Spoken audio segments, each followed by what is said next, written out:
Bismillahirrahmanirrahim. Assalamualaikum warahmatullahi wabarakatuh. Shalom, Om Swastiastu, salam kebajikan, salam sejahtera untuk kita semua.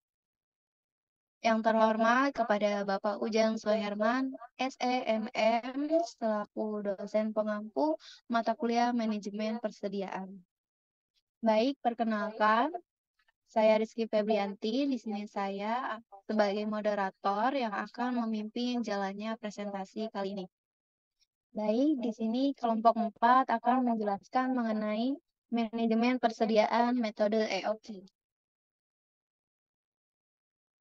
Anggota kelompok 4 yaitu 1. Alia Chandra Devi, 2. Reynalda Suryono, 3. Rizka Restiana, dan yang keempat adalah Rizky Febrianti, saya sendiri.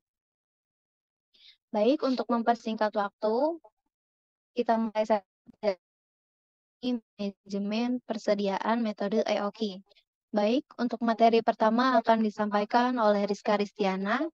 Kepada Rizka Ristiana, saya persilakan. Baik, materi yang pertama yaitu pengertian. Persediaan atau inventory adalah suatu istilah umum yang menunjukkan segala sesuatu atau sumber daya organisasi yang disimpan dalam antisipasinya terhadap pemenuhan permintaan. Sedangkan pengertian persediaan menurut Warren Ripes yaitu digunakan untuk mengindikasikan yang disimpan untuk dijual dalam operasi bisnis perusahaan dan bahan yang digunakan dalam proses produksi atau yang disimpan untuk tujuan itu. Selanjutnya yaitu tujuan manajemen persediaan. Dalam perusahaan seperti perusahaan manufaktur dan perusahaan dagang memiliki persediaan yang beraneka ragam jenisnya, sehingga persediaan memiliki tujuan, yaitu 1. Batch stock atau lot size inventory. Persediaan diadakan ketika kita membuat bahan-bahan atau barang-barang dalam jumlah yang lebih besar dibutuhkan saat ini. Yang kedua yaitu fluctuation stock, persediaan yang diadakan untuk menghadapi fluktuasi permintaan konsumen yang tidak dapat diramalkan. Yang ketiga yaitu anticipation stock, persediaan diadakan untuk menghadapi fluktuasi permintaan yang dapat diramalkan berdasarkan pola musiman yang terdapat dalam 1 tahun dan untuk menghadapi penggunaan atau penjualan atau permintaan yang meningkat. Selanjutnya yaitu fungsi manajemen persediaan. Yang pertama yaitu fungsi decoupling adalah persediaan yang memungkinkan perusahaan dapat memenuhi permintaan langganan tanpa tergantung pada supplier. Persediaan bahan mentah diadakan agar perusahaan tidak sepenuhnya tergantung pada pengadaannya dalam hal kuantitas dan waktu pengiriman. Persediaan barang dalam proses diadakan agar departemen-departemen dan proses-proses individual perusahaan terjaga kebebasannya. Persediaan barang jadi diperlukan untuk memenuhi permintaan produk yang tidak pasti dari para pelanggan. Yang kedua adalah fungsi economic lot sizing. Persediaan lot size ini perlu mempertimbangkan penghematan atau potongan pembelian. Biaya pengangkutan per unit menjadi lebih murah dan sebagainya. Hal ini disebabkan karena perusahaan melakukan pembelian dalam kuantitas yang lebih besar dibandingkan dengan biaya-biaya yang timbul karena besarnya persediaan atau biaya sewa gudang, investasi, resiko, dan sebagainya. Yang ketiga yaitu fungsi antisipasi, yaitu apabila perusahaan menghadapi fluktuasi permintaan yang dapat diperkirakan dan diramalkan berdasarkan pengalaman atau data-data masa lalu, yaitu permintaan musiman. Dalam hal ini perusahaan dapat mengadakan persediaan musiman atau seasonal inventories. Baik, selanjutnya saya serahkan kepada moderator. Baik, terima kasih kepada Rizka Ristiana. Materi selanjutnya akan disampaikan oleh Reynalda Suryono. Kepada Reynalda Suryono, saya persilakan. Baik, terima kasih. Di sini saya akan menjelaskan tentang jenis-jenis persediaan. Persediaan diklasifikasikan berdasarkan tahapan dalam proses produksi. Adapun uraian dari jenis-jenis persediaan yaitu yang pertama ada persediaan bahan baku atau raw material stock, yaitu persediaan barang-barang berwujud seperti besi, kayu, serta komponen-komponen lainnya yang digunakan dalam proses produksi. Yang kedua yaitu persediaan komponen-komponen rakitan atau purchased part component.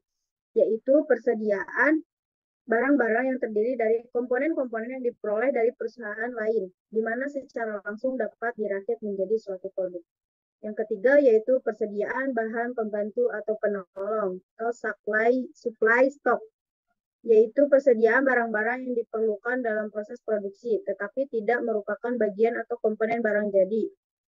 Yang keempat yaitu ada persediaan barang setengah jadi atau work-in process stock, yaitu persediaan barang-barang yang merupakan keluaran dari tiap-tiap bagian dalam proses produksi atau yang telah diolah menjadi suatu bentuk, tetapi masih perlu diproses lebih lanjut menjadi barang jadi.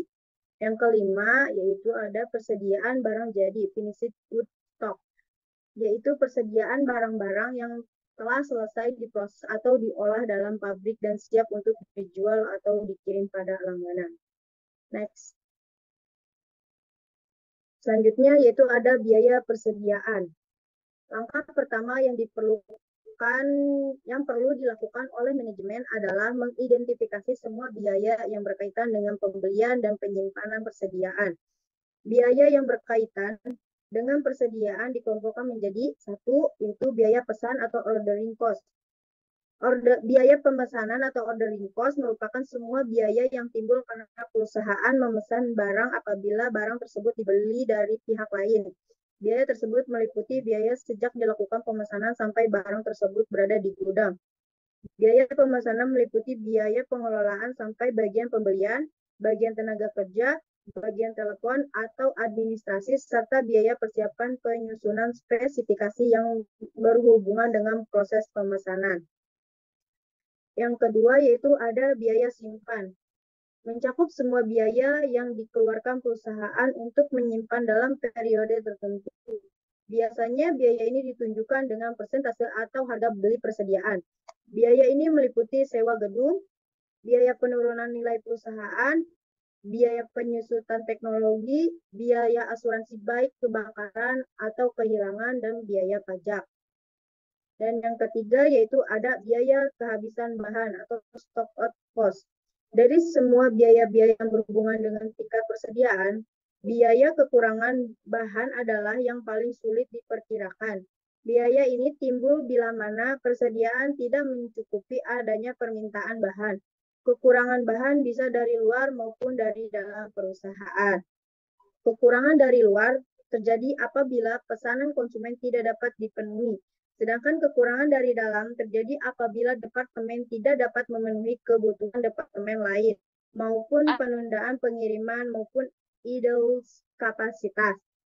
Biaya kekurangan dari pihak luar dapat berupa biaya back order, biaya kehilangan kesempatan penjualan, dan biaya kehilangan kesempatan menerima keuntungan. Next.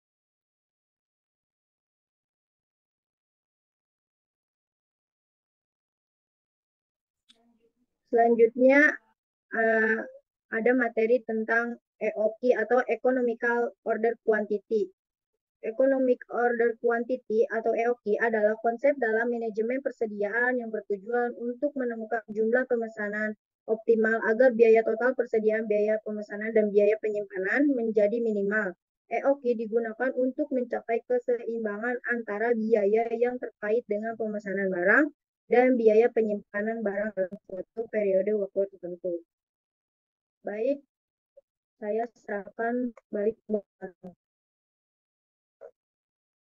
Baik, terima kasih kepada Renalda Suryono yang telah menyampaikan materinya.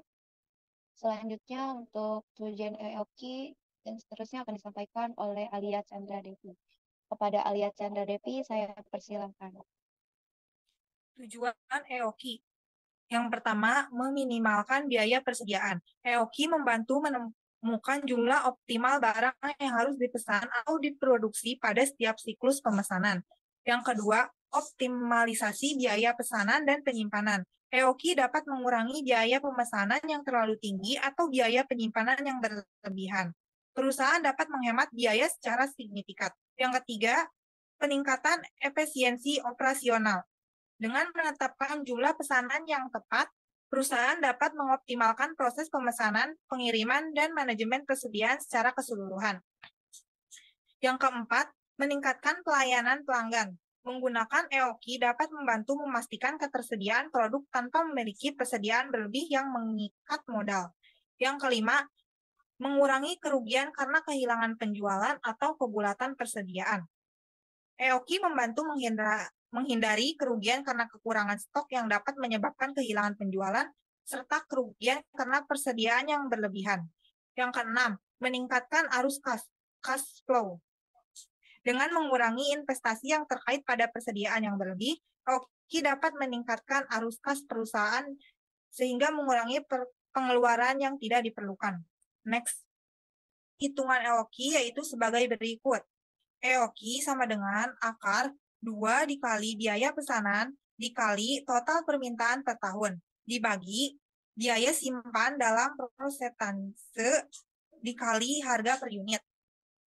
Contoh studi kasus perhitungan EOKI.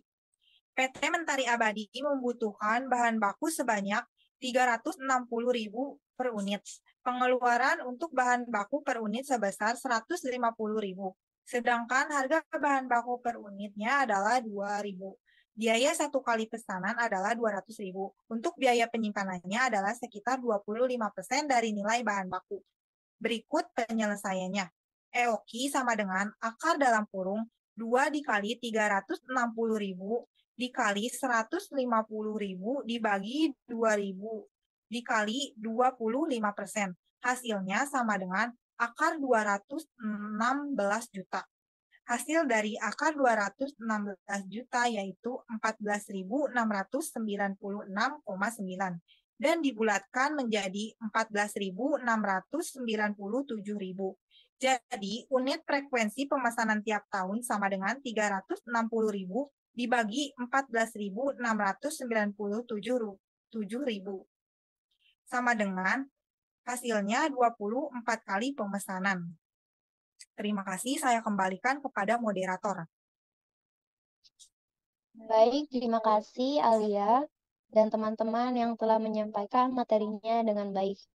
Baik, kita akhiri saja presentasi kali ini. Saya akan membacakan kesimpulannya.